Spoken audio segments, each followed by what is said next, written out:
muito má. Eu estive na Operação Nogórdio e devo dizer com o Sr. General Couso da Riaga, devo dizer que a partir da Operação Nogórdio a zona ficou completamente limpa.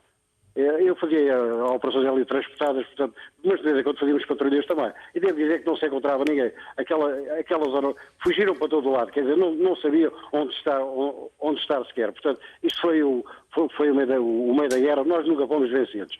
Sobre a parte final foi a parte da descolonização. E essa realmente foi a vergonha das vergonhas. O Tratado de Alvor foi quebrado unilateralmente, o poder foi entregue à UNITA e depois seguiu-se a Guerra Civil, que deu origem, portanto, além do desalojamento dos milhares de portugueses que lá estavam, deu origem a uma Guerra Civil que matou mais gente do que durante os 13 anos de guerra em que nós lá estivemos. Portanto, isto é assim, eu só peço é que os ex-combatentes sejam mais respeitados e este governo agora até o complemento especial da reforma até os diminuiu e até os está a retirar. Portanto, é uma vergonha o que este governo fez, é uma vergonha o que este país fez para com os ex-combatentes. Respeitem-se aqueles 7.000 e tal nomes que estão lá em Pedrosos, que devem ser honrados e os traidores e os desertores também não devem ser esquecidos. Boa tarde, Miguel. Muito obrigado. Obrigado, Duarte, pela participação. Eurico Andrade, Liga-nos de Lisboa, é reformado. Boa tarde. Boa tarde para si e para o seu ilustre convidado, que é uma pessoa que conhece perfeitamente todo o assunto do trabalho. Com grande agrado que eu vejo uma pessoa descrever tudo minuciosamente conforme a guerra do trabalho. Muito obrigado pela presença do seu convidado. E tenho a dizer uma coisa, só tenho a fazer lembrar, eu estive prisioneiro na Índia, eu fui miliciano. Isso também não conta como guerra. Eu estive lá, houve mortos. Como é que um país, aquilo para mim foi a maior infame, como um país privado de outro, porque aí a Goa da maioria estava sob a administração portuguesa. E como é que Portugal, pertencendo à NATO, a NATO não interviu? Porquê? Tudo estava combinado. Eu estive também em Angola, estive em Moçambique. Eu servi como comerciante durante todos os anos, com muito prazer. E digo sinceramente, eu agora lamento bastante que os heróis podiam ser condecorados, podiam ser feitos como soldados estimados, não são. Aqueles que fugiram à guerra é que são os heróis.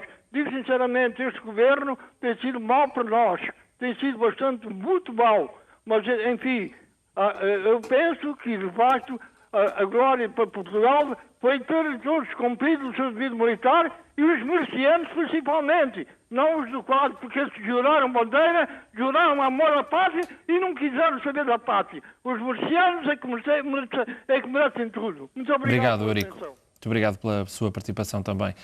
José Mateus, liga-nos de Altura, é empresário. Boa tarde. Olha, boa tarde.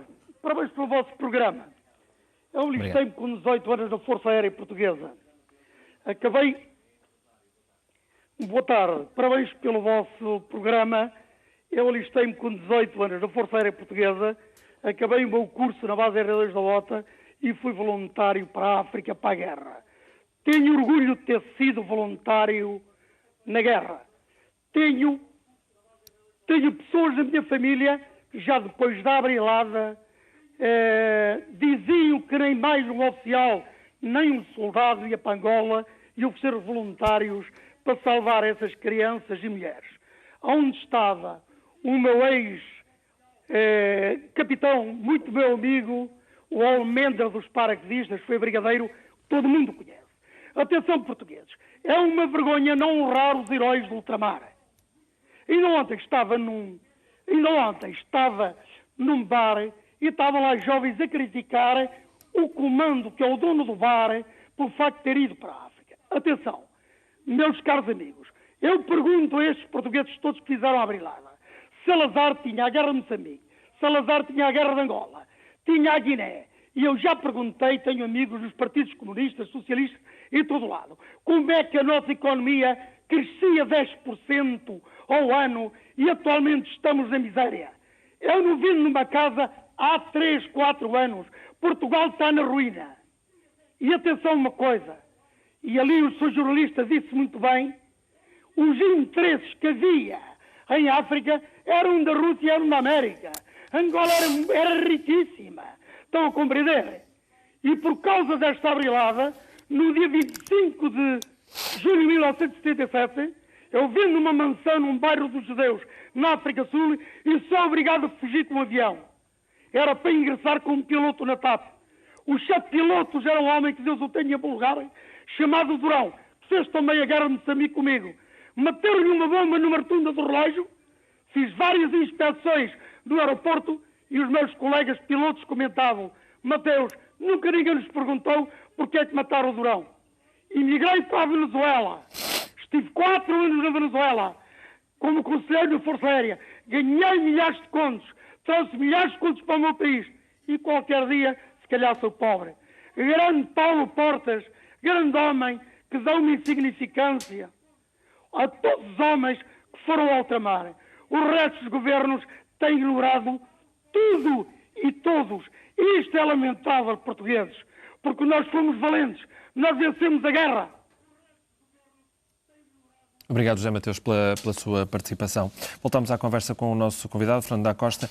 A verdade é que assistimos a uma geração inteira que viveu o sofrimento das memórias e das sequelas desta guerra em absoluto silêncio, muitas vezes, até porque quando regressaram, alguns deles nem gostavam de dizer que eram ex-combatentes, porque tinham dificuldade em arranjar emprego.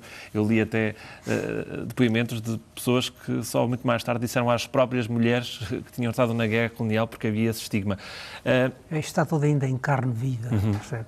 É um sofrimento muito intenso, como se vê por estes depoimentos, e que nos merecem todo o respeito, de facto, porque foi gente que passou, que experimentou, que viveu situações limite terríveis, seja quais for o que eles pensem ou o que eles simbolizam, merece ou merecia esse respeito, sublinho, essa solidariedade de todos os portugueses. Mas porquê é que o país ainda não fez as pazes com os ex-combatentes? Isso tem sido falta de vontade política, digamos assim, porque, bom, já sabemos e ao longo dos anos muito se tem discutido sobre a falta de apoios financeiros, os subsídios, que era 150 euros anuais, agora já nem isso era, foram dados há pouco tempo. Há ex-combatentes sem abrigo, viver nas ruas. Psicológico e médico. Isto é infame. A viverem nas ruas. Absolutamente desamparados, quer dizer, de facto, é muito estranho. Nós que estamos a lidar com um povo que é até bastante afetivo, nós temos a cultura da afetuosidade, isso diz Agostina Bessa Luís, como outros povos têm a cultura da ciência, das matemáticas, é um património importantíssimo. Neste campo, por exemplo, revelamos-nos de uma frieza um pouco inexplicável. Mas isso também pode ter a ver com alguma ignorância ou não? Um bocado de má consciência. Eu penso que tudo amalgamou, fez um bocado de má consciência e então preferimos apagar, ignorar, virar costas, fingir que nada disto existiu, que foi uma espécie de uma ficção, do que enfrentar estes problemas e estas pessoas. E é preciso ver que foram várias gerações, e não só as gerações, os próprios familiares. Havia uma face, penso que não há nenhuma família em Portugal que não tenha tido um elemento seu que tenha passado por África, que tenha entrado nestas guerras e que tenha sofrido tudo isto. Ali um dos intervenientes falou que a guerra estava ganha nas províncias. Isso eu não sei. Os militares, por exemplo, que é quem sabe, dividem-se muito nisso, mas uma coisa certa é que este tipo de guerras não se ganham ou não se perdem nos terrenos, nas zonas de operações. Ganham-se ou perdem-se nas metrópoles. É politicamente que elas se decidem. De maneira que não vale muito a pena argumentar se a guerra estava a ganho ou se não estava. Ninguém tem elementos, ninguém pode dizer isso. O que é um facto é que a manutenção, mesmo que a situação fosse controlada ainda mais tempo, a manutenção daquela máquina de guerra era insuportável, de facto, para todos nós, em termos psicológicos, em termos físicos, em termos humanos. Cada vez havia menos gente já disposta a ir. Era uma situação que tinha de ser resolvida. O general Costa Gomes, que é de facto um dos grandes indivíduos do século XX e foi um dos grandes protagonistas nisto tudo, e aqui gosto também vale a pena, de facto, e um dos espectadores falou nisso, na questão da Índia. É óbvio que esta guerra colonial está ligada à questão da Índia. Tudo tudo se enquadra no mesmo círculo imperial. O general Costa Gomes dizia, e teve esta conversa várias vezes com os políticos, quer com Salazar, sobretudo quer com Marcelo Caetano, que militarmente aguentava essa situação, sem dúvida nenhuma, mas não se resolvia. A resolução tinha de ser política. E foi aí que os políticos falharam. Não tentaram encontrar uma solução política. É certo que, quando se dá o 25 de Abril, antes de se dar o 25 de Abril, o Costa Gomes, numa audiência que teve com o Marcelo Caetano contou-lhe, a propósito da recandidatura de Américo de Matos, eu penso que isto ainda não foi muito tornado público. O Costa Gomes, falando com o Marcelo Caetano, achou estranho que o Marcelo Caetano tivesse apoiado a recandidatura de Américo Tomás, que foi talvez aí um ano antes, ou meio ano antes do 25 de Abril. E o Marcelo Caetano então contou-lhe que Américo Tomás tinha-se comprometido com ele, Marcelo Caetano, que em outubro de 74 resignaria, porque estava cansado, já estava há muitos anos que estava na presidência, até queria ir embora. E então, o Marcelo Caetano teria esse período de tempo, desde a recandidatura, cerca de uns 10 meses, até outubro de 74, para promover eleições para a Presidência da República e para a Assembleia Nacional. E então, mais ou menos, o que se estava a tentar gizar era que Marcelo Caetano candidatar-se-ia à Presidência da República, ou talvez o Spínola, ou uma dessas figuras, mas sobretudo Marcelo Caetano, tem a impressão que ele ganharia, sem precisar fazer batota, esse cargo, o Marcelo Caetano teve um certo prestígio, e iria buscar para primeiro-ministro um jovem, talvez Acetes, por exemplo, mais tecnocrata, etc., que não tivesse comprometimentos com o regime passado. Ou seja, uma personalidade com muito mais liberdade para iniciar negociações com os chamados movimentos de libertação. Enfim, este era um plano que pelo menos apontava para uma saída política para a situação.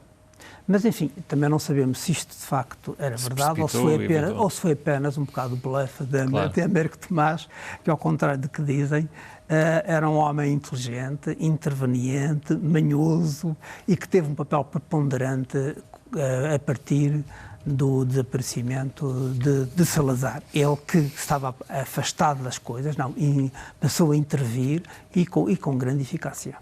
Fernando da Costa, vamos aqui ouvir mais algumas opiniões. Antes vamos conhecer alguns dos e-mails que nos têm chegado ao longo dos últimos minutos. Câmara Pestana escreve que muito mal vai um país em que os governantes desprezam todos aqueles que arriscaram e deram a vida por aquilo que pensavam ser a sua pátria. Desde o 25 de Abril que os grandes beneficiários têm sido os desertores, refratários e demais cobardes que deram o seu lugar a outros. Américo Silva diz-nos que é preciso divulgar os registros em vídeo e cinema da obra portuguesa em África do século XX. Só mostram brancos a queimar palhotas e a matar pretos. Quanto à guerra colonial, pobres, aqueles que perderam por lá a vida e todos os que ficaram sem os pertences, porque uns traidores idiotas, cuja missão era militar, dedicaram-se a fazer política. Vamos ouvir mais opiniões, desta vez ao telefone e em direto. Do Monte da Caparica nos liga Marco das Neves, é desempregado. Boa tarde. Ou está desempregado. Boa tarde. Marco das Neves. Vamos até ao Porto. Sérgio Costa é reformado. Liga-nos do Porto. Boa tarde. Boa tarde, como está? Cumprimentos para si e para o senhor convidado, para o Dr. Fernando da Costa, uma pessoa que eu admiro muito. Olha, eu devo dizer-lhe que assentei praça em Tavira, onde fiz o CSM, o curso de Sargentos Militares, e nessa altura